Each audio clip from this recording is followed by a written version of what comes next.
Mariini, räägi, mis sa oled nüüd vahepeal teinud? Värske emme. Värske emme. Ja mul saab juba noore järgmine teisipäev 3 kuuseks. Ja aga ma olen ikka olnud siuke aktiivne emme, et ikka kärutan temaga 3 tundi päevas küll. No mõni päev jääb vahele, kui on halb ilm või. Aga ikka siuke aktiivne emme. Pühapäeval just tegime sinuga. Pühapäeval tegime Eliisaga esimese siukse tugevama trenni. Sulle? Mulle jah. Eliisa teeb ammu neid trenne juba, aga... No mina olen niimoodi vaikselt ikka käinud. Jah. Sa vahepeal ei saanud, nagu sa käisid ainult kõndimas. Kõndimas jah. Täiesti mõnus on küll ikka appi.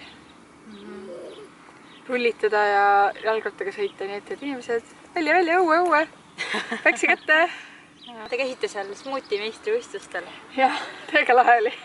No, kuidas siis läks? Me olid väiksed konkurendid mõlemal pool. Kleeri poeg ja siis Kristel Õpuu tütar oma sõbrannaga.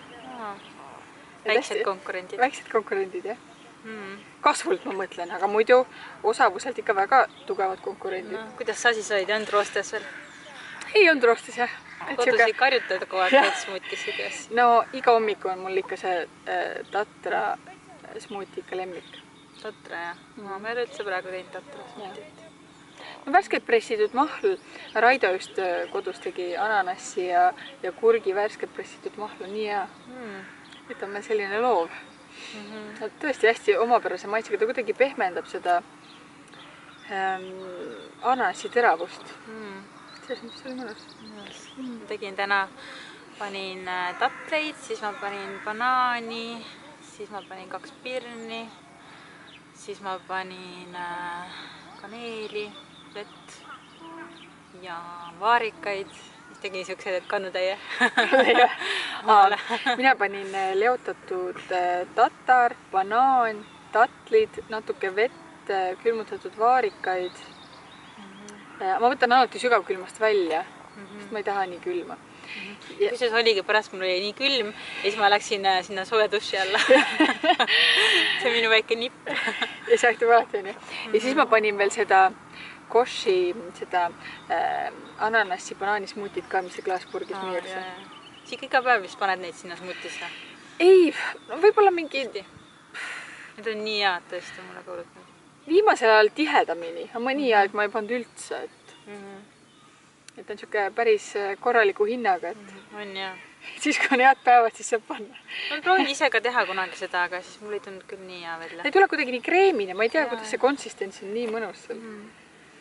Õhtul ma käisin Itaalias, kolin 3 nädalat ja siis seal proovisin igasuguseid Itaalia sööke ja seal oli siuke hästi hea nagu ahjupasta, mis tehti nagu baklažaaniga ja tomatikastmega ja seal pandi juustu ka peale muidugi. Ja siis ma tahaks täna teha seda järgi. Ma proovin. Sander tellis mu käest. Tellis jah?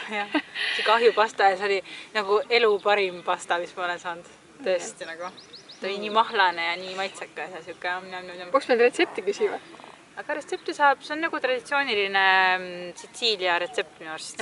Et seda saab netist vaadata, ma arvan. See oli mingi, jah, kuidagi ma ei tea, pean otsima mingeid retsepte. See on netis olemas. Aga mis sul, Eliisa, suvel plaanis on? Aga meie nüüd Mariiniga siis ei tee praegu koolitusi ja mina teen praegu Greetega. Ja Grete on siis toortoidukokk, et tema muidu tegutses bestselleris, aga bestseller on praegu kinni pandud ja siis nüüd oleme meie Gretega oma jõud ühendanud. Ja Gretega me teeme näiteks neljapäeval tuleb meil koolitus 30 päeva toortoidul ja siis on meil plaanis teha magusa koolitus, kus me teeme torti ja teeme šokolaadi. Ja siis, aga selle info me veel hakkame kokku panema. Siis tuleb meil ka Gretega üks taimetoidu koolitus, kus me teeme lihtsalt küpsetatud taimetoite ja vegantoite. Et see on siis seal Ehte koolis vist tuleb, kus me nagu võtame ühe ruumi, kus on nagu köök ja siis iga inimene saab siis ise ka käed külge lüüa ja teha süüa. Ja õpetame siis, kuidas teha taimetoitu, sest tegelikult mina ja sina näiteks ja me sööme tegelikult palju ka küpsetatud taimetoitu, et mitte ainult toortoitu. Ja siis suvel on meil plaanis veel minna algallikale, 2 korda seal on siuksed nädalased laagrid ja siis võtame ka neist osa, teeme seal toite siis lähme joogafestivalile vist. Väga Me ei lahe. ole veel kirja ennast pannud, aga me tahame minna. Ja siis on meil plaanis teha ka võib-olla juunis juba, ma ei taha muidugi öelda kuupäevi, kõik võib muutuda, aga võib-olla teha ka uus laager, nagu eelmine aasta meil oli Paradiisi maitse Härmakosul. laager Härmakosul, kus oli siis nii-öelda jooga ja toortoidu laager. See oli nii lahe. Et teha ka seekord siis selline laager, no 3 päeva. Ja ma tulen kindlasti vaatama teid ka. Marin tuleb sinna oma titaga. Ja siis on toortoidufestival on muidugi, kuhu me tuleme ka Gretega vist samal päeval see algallikalt tuleme ja siis kohe sinna täiega peaga sisse. Kas see oli seal Lii juures? Jah, õigus. Ja. Mis kuupäevadel need olid üldse? See ei mäletagi, mis oli mingi esimene või teine nädalavahetus umbes nii vist. Aga nagunii Liisa postitab infot jooksvalt, et... See teed on sellised nagu umbes plaanid, mis meil on suveks. Ja siis augusti lõpus on ka üks veel mingi laager, mis see teeb, see Gert, mis ta teeb, oota, ta või mingi need, ma ei teagi täpselt, mingi hingamisasjad. Hingamis, jah. Ja tantsuga seotud. Et seal teeme toortoitu. Ühesõnaga plaane on küllaga. Et minu suvepuhkus ongi selline, et ma saan käia laagrites, teha ongi süüa. Puhkus. Ja, et minu jaoks ei ole üldse töö, et selles mõttes on nii tore. Mõtle, kui vahva, kui kõik inimesed saaksid maailmas teha seda, mida nad tõeliselt tahavad. Ja armastavad. Et tööd naudinguga. Ei tunnegi, et see on nagu töö. Jah. Kogu aeg on lõbus ju. Et jah. Mina arvan, et mina sel suvel puhkan, reisin natuke võib-olla ringi. Kus sa reisid?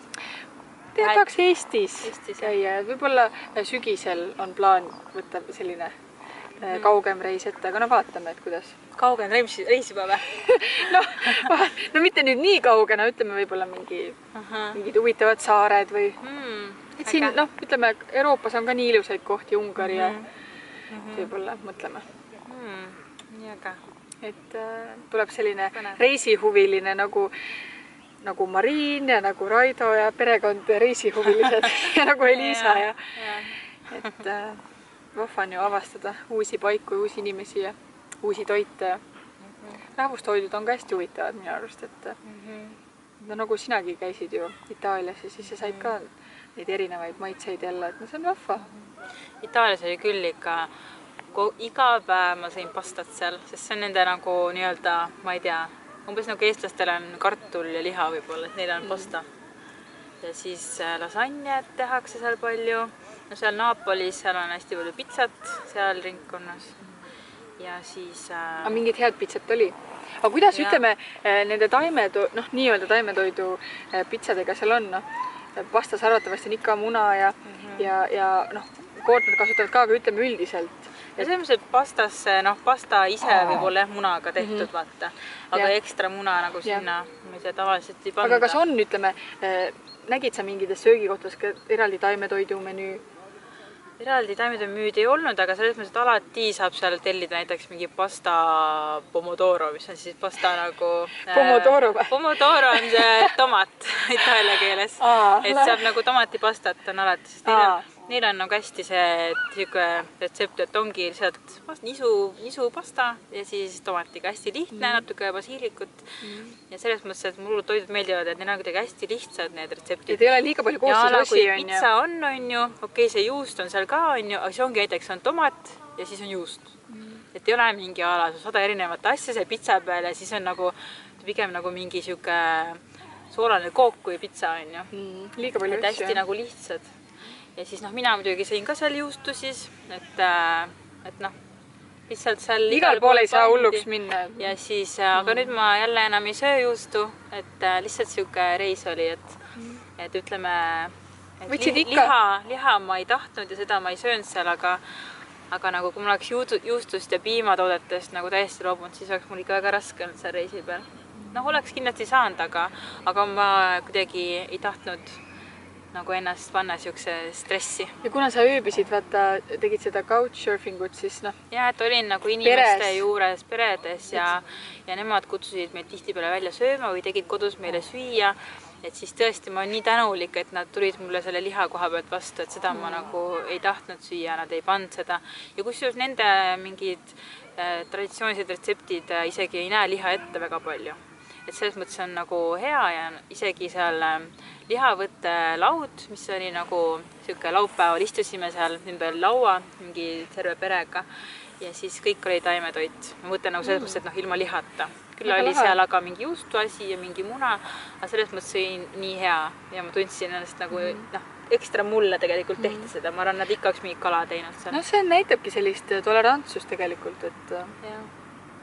Ja kõik, mis tehti, oli nagu nii hoola armastusega tehtud, et lihtsalt nagu isegi nagu ei mõelnud, et ma peaksin nüüd ala ütlema, et andke mulle ainult see nisupasta ja ma ei tea, tomat, et ärge nüüd tehke seda selle õliga või ma ei tea, et selles mõttes... Kõik läks sul hästi, sul ei tekkinud ju mingit probleeme, et on ju?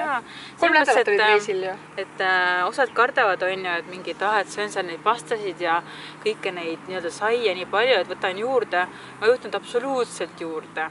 Ja mul näonahk ei läinud halvemaks, olenemata gluteenist ja laktoosist, mis on ise ka minu jaoks suur nagu ime, sest ma ei teadnud nagu, et mu keha nagu võib seda nagu tolereerida. Kuidagi nagu oli siuke üllatus minu jaoks, sest Eestis mul olid igasugused probleemid sellega, aga ma olen uurinud ka internetist nagu selle kohta, et kuidagi nagu paljud, kes on nagu Itaalias käinud, ütlevad, et neil see pasta seal on kuidagi nii värske, et isegi nagu ei tekitanud siuksi mõju, näiteks nagu neil Ameerikas tekitas mingi pasta söömine. Et see on nagu siuke huvitav, et tõesti seal oli kõik hästi värske ja kuidagi nagu, ma ei tea, mõjus ka nagu hoopis teistmoodi, ma ei tea.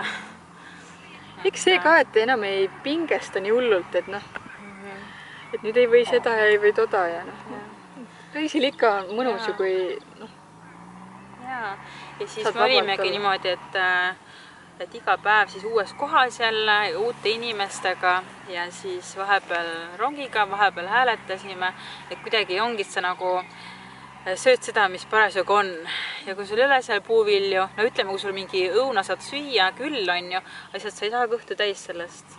Ja sa tead, et sul on poole tunni pärast kõht tühi, siis sa võtadki selle mingi a la saia sealt letist on ju. Ja siis vähemalt on kõht täis ja sa ei pea muretsema kogu aeg sellepärast, kus ma saan oma puuvilja koguseid on ju. Ja no eks ta on nagu raske vedada ka, kui seljakotiga käid. Et ikkagi terveks päevaks võtta puuvilja kogus, see on nii, siis peab teise kohvri võtma juurde. Selles mõttes oligi see siuke nagu seljakotireis ikkagi, mitte see, et ma lähen ühte kohta ja siis iga päev saan käia kuskil turul või varuda endale asju. Aga puuvilju ma sain ka ikkagi seal süüa palju ja sain näiteks, ma ei tea, oma elu parimat melonit vist seal küll, et üks hästi hea melon oli, mis ma ostsin seal, siis hästi palju sõin maasikaid, apelsine, need olid vist seal, ma ei tea, apelsinid küll olid vist hooajas seal, ma ei tea ka tegelikult praegu, sest see apelsinid niigi vist, ma ei tea, igal pool. Apelsinipuud või mandariinipuud olid linnas igal pool, aga siis ma proovisin ka neid mandarine, mis seal nagu nii-öelda linnapuud olid. Need on hästi kibedad, nagu sidrun, et neid ikka ei söö, need on ilupuud lihtsalt. Aga sa mingil turu peal ka käisid või? Jaa, ma käisin turu peal. Millised need seal välja näevad? Ma käisin ühe kohaliku inimesega, kes oli meie see nii-öelda host, kes meid siis seal võõrustas ja siis tema kuidagi hästi siuke teadis kõike, tal on oma mingi see oliiviõli, see istandus või midagi siukest ja siis ta umbes ütles nagu, mis on värske ja mis ei ole ja ütles, et praegu ei ole midagi head värsket ja siis ta ostsin temaga ka mingi apelsine ja natukene maasikaid ja asju, siis ülejäänud asju ta kuidagi ütles, et ära neid osta, et ei ole nii värsked ja siis ma nagu ütles, et need on ju läinatud ja need on liiga kallid või need on nii vanad juba. Mina võib-olla tõesti ei oska nii vaadata, nagu tema nagu teab oma neid Itaalia puuvilja asju. Ja siis ostsin oma mingid salateid, sõin seal ja siis proovisin ka neid, vaata ma ütlesin sulle neid väikseid mini-mandarine, mini-apelsine. Mida süüakse koorega, jah? Mis poes on ka müügil Eestis, aga lihtsalt kuidagi ei osta neid, sest esiteks nad on kallid ja ma parem proovinud, aga seal me sõime neid mini-apelsine koos koorega hullult tead. Me ikka sõime kilokaupa seda, et... Mingi smuuti sisse või koogi sisse panna, ta on hästi magus. Jaa, ta on nagu komm, või selles mõttes sõitki nagu komm. Aga kas koor ei olnud mõru? Ma ise vist ei ole neid proovinud, ma ei mäleta. See koor on jah, nagu siuke mõrgem, aga kuidagi ta sobib täpselt see sisuga kokku, et ta siuke nagu, et ta ei ole nagu apelsinikoor, ta esiteks ta on jõhukene koor on ja siis kuidagi ta nagu täpselt sobib sinna kõik kokku ja siis ta on nagu nii hea koos süüa. Siuke mõnus. okei. Sai väike update tehtud, et teile infoks siis. Jaa, et teeme veel siis kunagi neid kindlasti. Ikka. Ja seniks, tšau! Tšau!